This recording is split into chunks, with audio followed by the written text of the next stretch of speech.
ডালিম এই প্যান্ট বাজার থেকে প্যান্ট কিনে এখানে আসলে ডালিম প্যান্ট কিনতেছে।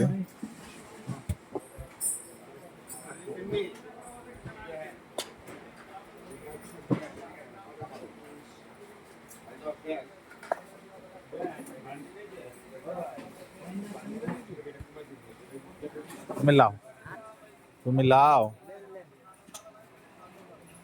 তোমার বিয়ে হয়নি, তুমি ব্যবহার করবে ওইগুলা। আমার বিয়ে হয়ে গেছে, আমার বাচ্চা কাচ্চার বিয়ে দিব, এখন ওইগুলা পড়লে আর হবে?